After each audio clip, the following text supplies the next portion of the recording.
In Kuwait tonight, the machines that turn seawater into drinking water are on fire. 9 out of every 10 glasses of water in that country come from plants like these. 2 of them are burning.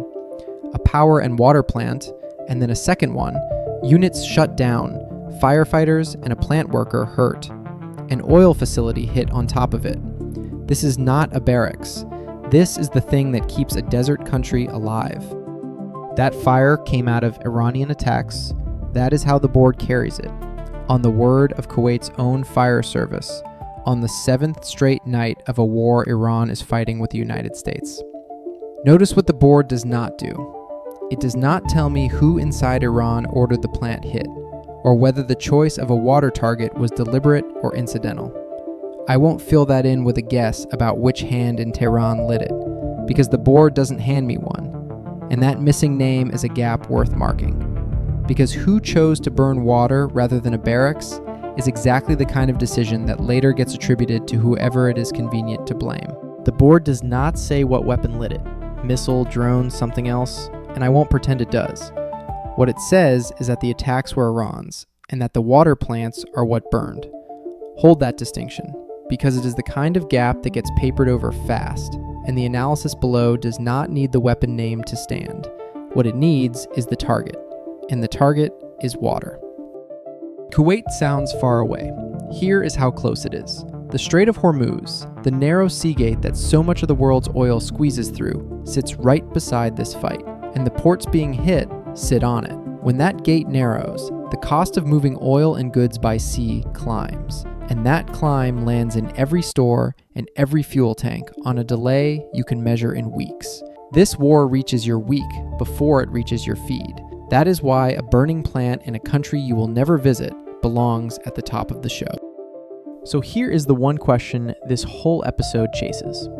When a country launches attacks on 5 neighbors in a week, but the officials whose job is to stop wars refuse to say a single public word, who is actually driving? And can anyone hit the brakes? 3 sets of people could answer that. Tonight, only one of them is talking. Start with what is real, because a lot of what you are being told is not. The fighting itself is genuine. This is not theater. US missiles from jets, drones, and warships collapsed the tower at Chabahar on the Gulf of Oman and cratered the bridges into the Hormuz port of Bandar Abbas. The Islamic Republic answered the way it always does, not by hitting America directly, but by hitting the countries that host America, Qatar, Bahrain, and most painfully, Kuwait. And the money agrees it is real. This is the part you can trust, because underwriters don't lie to flatter a president. Brent crude ended last week at $75.50. It is now $82. Daily ship crossings through Hormuz fell to 3 by Thursday, the fewest since May. 2 oil tankers were struck near Oman, per the UK's maritime trade body, killing 1 sailor and wounding 8. A third was hit further east. When traffic collapses to 3 ships and insurers panic, the war is not spin. It is happening. But watch the layer sitting on top of the fighting. That layer is a lie. This week, Donald Trump told Fox News that Iran's, quote, weapons are down 91%. 91. A precise, confident, made-for-camera number. Now set it next to the intelligence. Leaked U.S. assessments concluded in May that the Islamic Republic had regained access to 30 of its 33 missile launch sites along the Strait of Hormuz and holds perhaps 70% of its pre-war missile stockpile. You do not disable an underground missile base by burying its door in rubble. You clear the rubble during the ceasefire, which is exactly the window Tehran got. So one number says 91% destroyed. The evidence says 70% intact. Both cannot be true. And a burning desalination plant in Kuwait is not the fingerprint of an enemy that has lost 9/10 of its teeth. Here is the tell, and it is a rare, on-the-record one. Michael Carpenter, a former Biden national security official now at the International Institute for Strategic Studies, put it plainly to The Guardian. The White House has no clear or well-thought-through strategy for how to get out of this. That is the whole story in one sentence. A manufactured victory number is what a government reaches for when it has no exit. The shape of this is a man selling a war as won, so he never has to explain why it isn't ending. Now the loudest thing on the board. And it is not a sound, it is a silence. Read every report from Iran this week and ask a simple question. Where are the diplomats? The board is full of Iran and empty of Iran's negotiators. No civilian voice, no foreign ministry statement, no one whose job is to talk to Washington. The only Iranian voices in the coverage belong to two bodies. The first is the Islamic Revolutionary Guard Corps, the IRGC, which, according to Iran's state media, claims to have hit Persian Gulf targets it names specifically: Sheikh Issa Air Base, an intelligence center called Batelco, the Al Amadi port. I can't confirm those hits landed. The board carries them only as a state claim, broadcast by Tehran's own outlets. And that routing is the point, so hold it a second. When a state wants the world to know its army struck, it broadcasts the target list. When it wants deniability, it goes quiet and lets the rubble speak for itself. Iranian state media reading out the target names is a choice to own the strikes, and owning them is itself a message about which organ is now allowed to speak for the war. The second body is the judiciary, which this week announced it had executed a man convicted of killing a security officer during the 2022 protests over Mahsa Amini's death in police custody. Rights organizations say those convictions routinely rest on confessions extracted under torture. Sit with that lineup. On the day the state is at war with the United States on so many fronts at once, the only two organs it lets speak are the gun and the gallows. That is not an accident. That is a power map. Now, I want to be honest about the limit of this board. It does not name who gave the order, or when the civilian channel went dark, or whether the negotiators were pushed aside or simply overruled. That gap is real, and I will not fill it with a guess. But the gap is also the finding.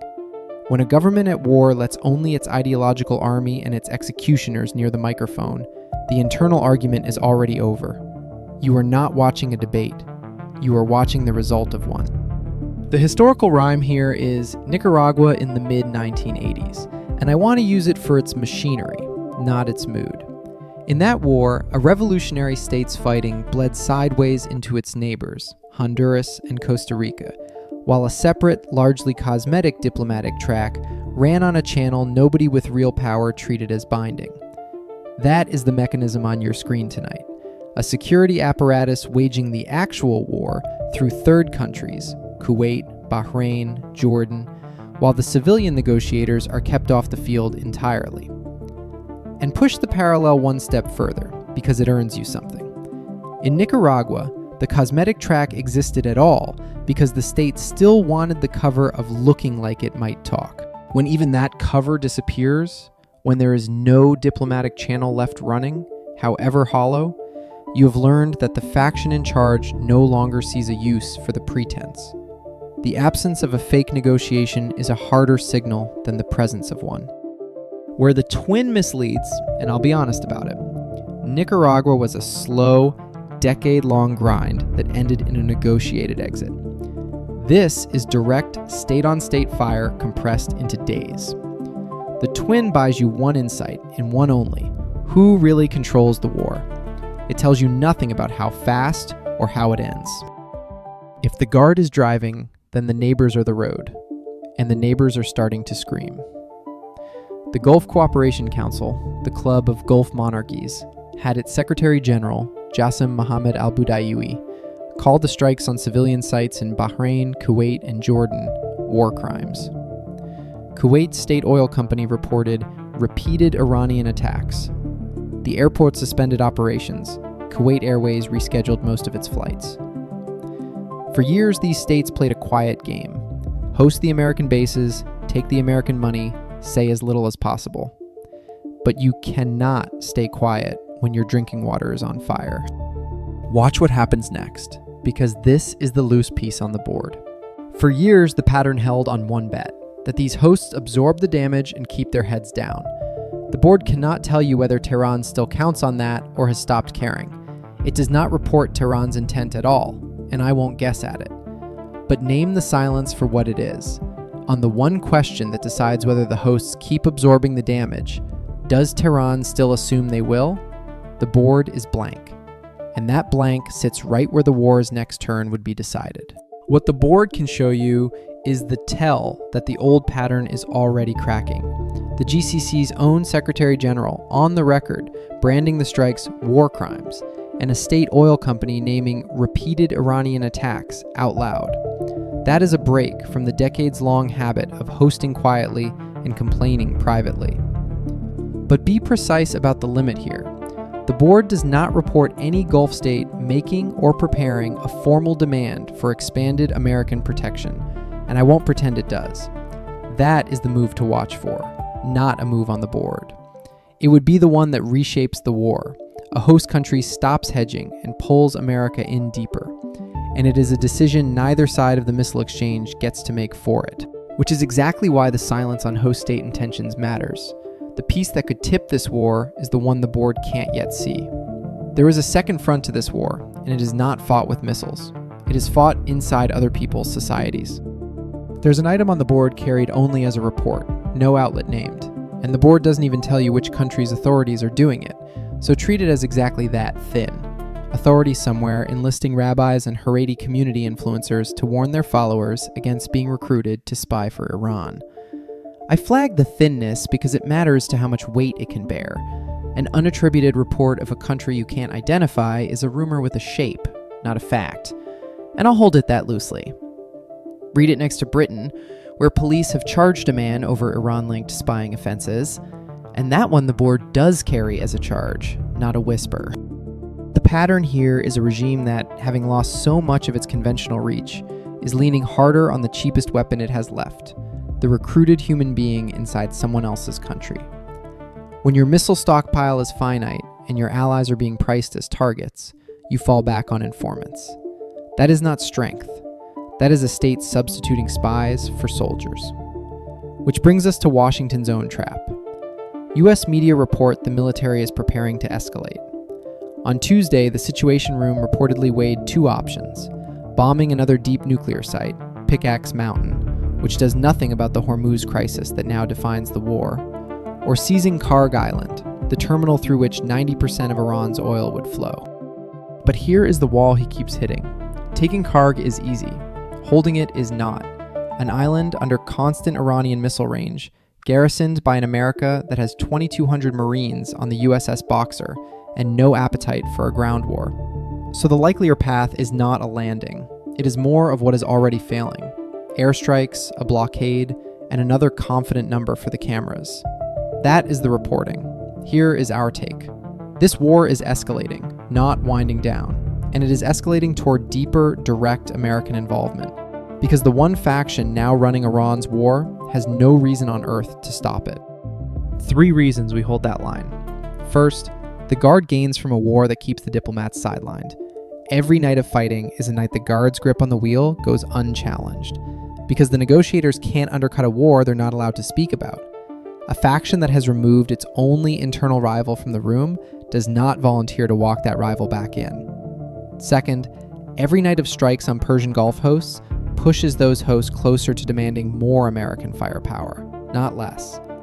Third, a president selling a 91% victory cannot climb down without admitting the number was a fiction, and US media report the military is already preparing to escalate rather than exit.